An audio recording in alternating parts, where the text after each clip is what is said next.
Welcome to a virtual edition of Along the Rock, brought to you by the Radar Free Press. I am your host, Kaitlyn Blum, and today with us we have Lindsey Kerr, the Executive Director of the Lifeline program. How are you today, Lindsey? I'm great. Thank you so much for having me. Yes, thank you for meeting me today. So can you tell us, what is the Lifeline program? So Lifeline Pilots, we are a nonprofit, and we provide free non-emergency flights for people who need to travel anywhere from 100 to 1,000 miles for medical care. So we can help people get to second opinions, to specialist appointments, to cancer treatment and clinical trials far from home. And we do that using volunteer pilots, and that means it's always free for people to be able to travel with us, no matter how many times they need to fly or how far they're going. Wow, can you tell me a little bit about the origin of the Lifeline Pilots? Lifeline Pilots has been around for more than 40 years. Unfortunately, we're a bit of a well-kept secret, and we really don't want to be. We want everybody to know about us. We were started in Champaign, Illinois, and we have since grown to cover 10 states in the Midwest. We have about 350 volunteer pilots, but it all started with one pilot in Champaign, and her name was Wanda Whitsitt. And it's very special to me as a woman to be able to carry on the legacy of an aviation organization that was started by a woman. Wanda, in her 40s, wanted to get her pilot's license, and she and her husband both set out to get their license. And after a couple of lessons, he stopped. He decided it wasn't for him, whereas Wanda loved aviation. So she went on to get her private license and then on to get her commercial pilot's license. And she even became a flight instructor. But she wanted to do more than just fly and teach people how to fly. So she started to reach out to local hospitals and ask them how she could help. And so in the first year, it was Wanda and 6 or 7 other pilots who flew for Lifeline Pilots. And that's grown to where we are today. Last year, we served almost 1,100 people to get to medical care far from home. And we did that using our about 350 volunteer pilots that are located throughout our 10 states. Wow, that's so many, literally over 1,000 people you helped in a year. That's so incredible. So who are these people that are volunteering? It sounds like you have some seriously dedicated volunteers. Our volunteer pilots are truly amazing. Last year, they donated over $2.3 million in free flights. So our pilots receive no compensation for the flight. Instead, they actually cover the entire cost of the flight, which is in a big way why we can make it free for people who need to travel. Our pilots are people who love to fly and want to do something to help others using their special skill. And if you know a pilot, you'll know that pilots just love to be able to get in their airplane and fly. And what better reason than helping people during their greatest time of need? So for someone who would benefit from a free flight, how would they go about that process? We have a really simple process for our passengers. It starts with our online application, so they can go to lifelinepilots.org. We have a passenger area where we have frequently asked questions and all kinds of information, including videos that shows what it's like to fly in a small airplane, especially for people who have never done it before. But they complete our online application, and then we reach out to their physician with a physician's release. And so their doctor has to sign off to tell us, yes, this is the reason that they're flying, and that it's safe for them to fly in a small, unpressurized airplane. So our airplanes are small 4 to 6 seater, usually single engine aircraft. So people who travel with us, they do need to be ambulatory, so able to get in and out of a small airplane and able to sit upright for the duration of the flight. So that's part of why we say that we do non-emergency flights only, because we can't accommodate hospital beds or stretchers. But once they complete that application and we get that physician's release, then my team here of mission coordinators, they go to work to fill that flight with our volunteers. They figure out the routing of the flight, how to get from point A to point B, and then they find the volunteers to fill it. Wow, there's so much to it, what you guys do, you know what I mean? The process to get the flight is simple, but then all of the work that happens behind it, I'm just beyond impressed. A lot of logistics that goes into coordinating these flights, and my team are logistics experts when it comes to coordinating these volunteer flights. So if someone like loves the idea of this program, but they're not necessarily a pilot, how can they support your program? There are some great ways for people to get involved with Lifeline Pilots. The biggest is share, share, share. Tell the story of Lifeline Pilots. If you see somebody on social media who's saying that they need to travel, let's say to Mayo Clinic, and they can't get there because they don't have the money for the flight, or they don't have a car that can get them there, or maybe they're immunocompromised and they can't travel commercially, then let them know about Lifeline Pilots and tell other people. The biggest barrier that we have for helping people is they just don't know our service exists. The other way people can help is to help us fundraise. Our pilots are our biggest donors. Like I said, they donated over $2.3 million in free flights last year, but that doesn't cover any of the operations of our organization. And without our mission coordinators and our staff, we would not be able to coordinate these flights for people. So we have to fundraise for the whole operations of our organization. We receive no government funding, so any donations or fundraising that people can do on our behalf would be greatly appreciated. And all the information about how to donate can be found on our website at lifelinepilots.org. That's so cool. So is there anything else that you want to add about Lifeline Pilots? Just really appreciate you taking the time to talk with me today and learn more about the program and to share it with people. You know, we don't want to be that well-kept secret. Instead, we want everybody to know that charitable aviation is out here. I guess the only other thing is that if somebody's watching this online and they think, oh, I'm not located in Illinois, how in the world can I utilize this service? Please know that we actually have a nationwide network of sister organizations who we work with. So anybody who contacts us, if we're not able to help you, we try to refer you to the organization that can. And you can always reach out to us either online at lifelinepilots.org, or you could give our mission coordinators a call at 800-822-7972, and they'd be happy to talk with anyone and see if we could help. Well, thank you so much, Lindsey, for spending some time with me today. Today we are at Whiteside Area Airport talking with Peyton Metzel about the Lifeline program, where you fly patients to help them get to their doctor's appointments. And I'm here to talk to you a little bit more about volunteering and what that looks like. So can you tell us about your history with the Lifeline program? Well, as we were talking before we started this segment, I've been probably flying longer than either one of you have been alive. And things have changed. And that's been great on the volunteer pilot side, because all of a sudden we can reach not only patients widely, but pilots who would fly for us easily. And so, when I started 25 years ago, we made phone calls to people. Now we're able to reach out electronically. And that's allowed us to reach more people, reach more patients, and fly more patients. I think the last fiscal year we set an all-time record in the number of people that we flew. And that's very rewarding as a pilot, to see that you're not just flying for a hamburger, you're flying to actually help someone, either to, like you said, get to a medical appointment or return home from treatment.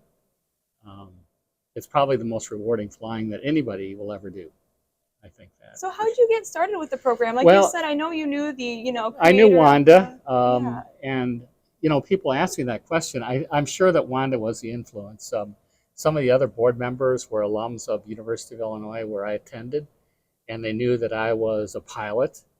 And I can't remember exactly who reached out to me, but I was looking for a way to use my airplane beyond just casual flights or even vacation flights, and this certainly meets that criteria. And after one flight, I was hooked. Just helping someone, seeing them able to relax and looking at the world from 4,000 or 5,000 or 6,000 feet is a different perspective.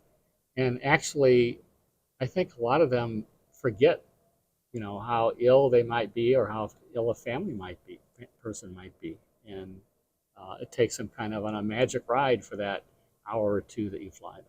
Absolutely. Yeah. Do you have like a specific story from the past that was particularly impactful? Well, I think, and it's always kiddos.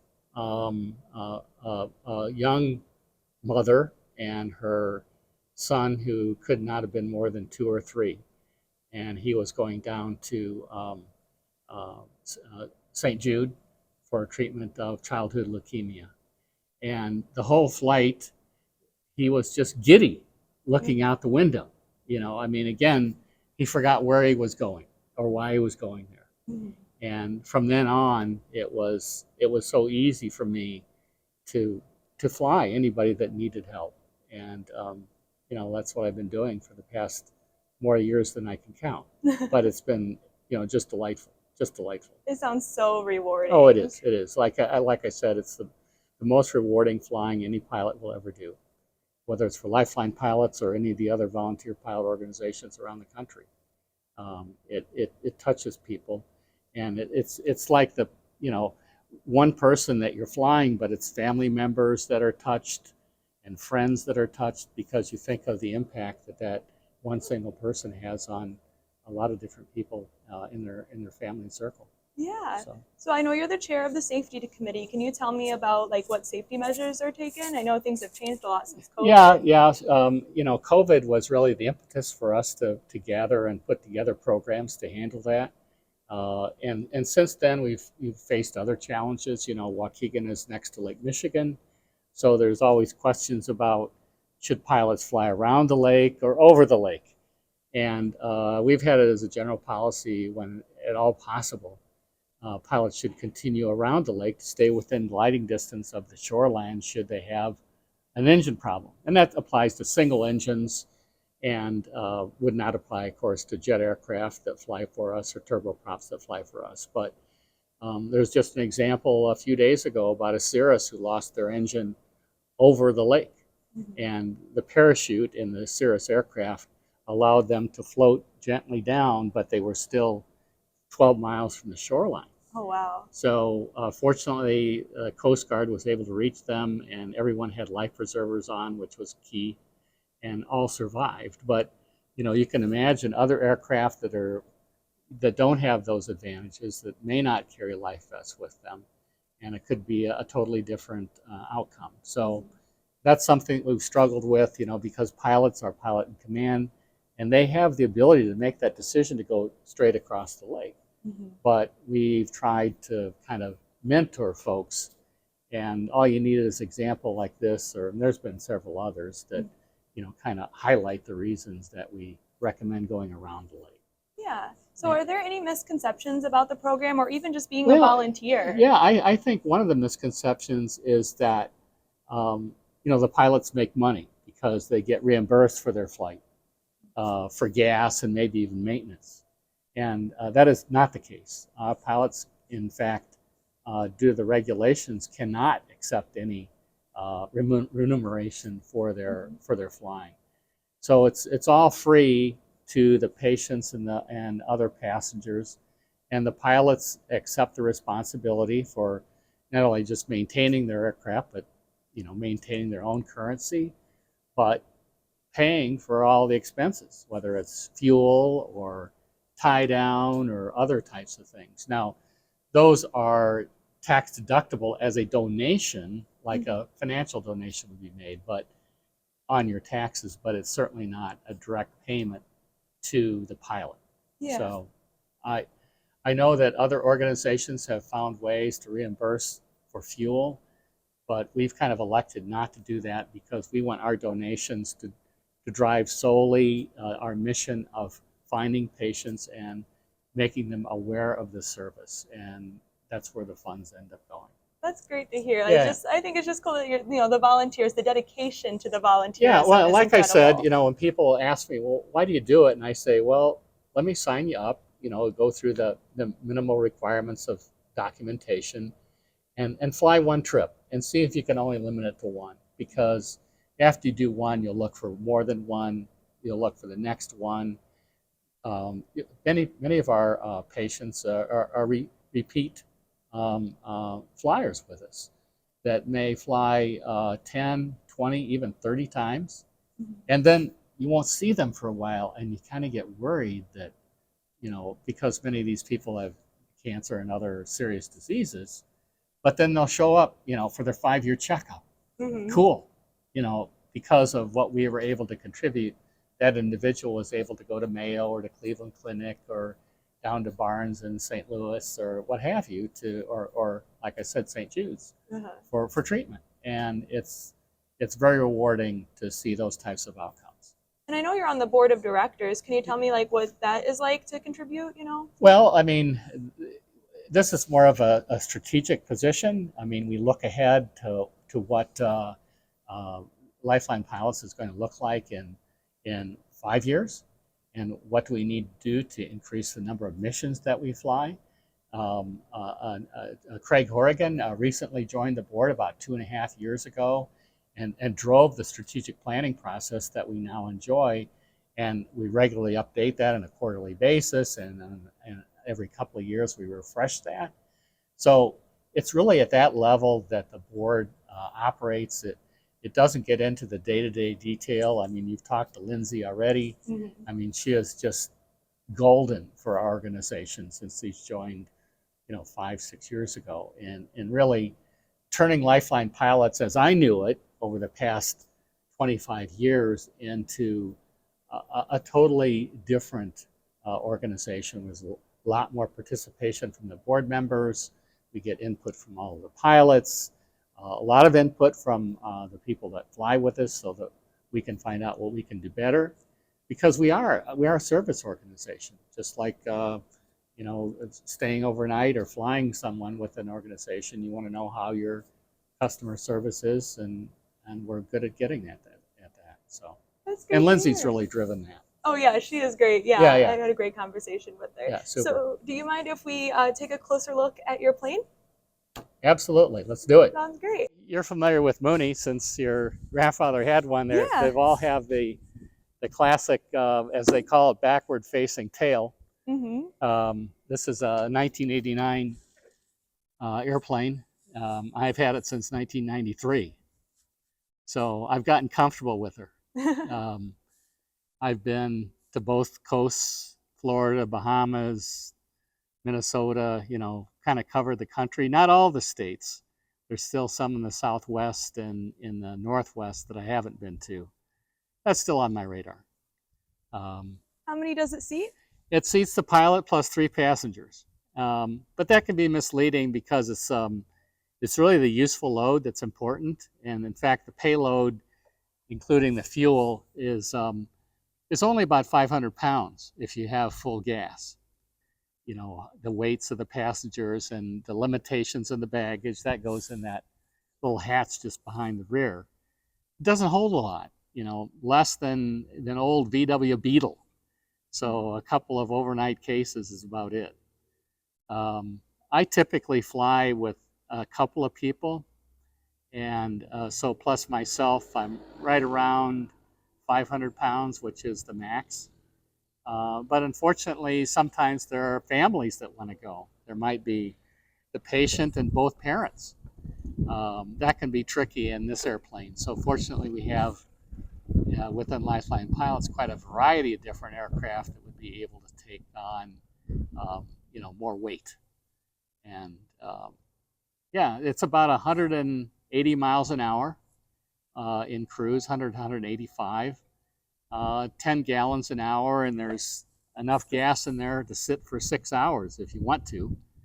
But, I try and limit it to 3.5 to 4 hours. It's a lot of sitting in an airplane that is, imagine the noise level as if you were in a garbage can and somebody was banging on it with a ball-peen hammer. That's how loud it is. So fortunately, with the technology of noise-canceling headsets, it makes it reasonable. It brings down that noise. But otherwise, uncompensated, it's probably around 95 decibels, which is loud.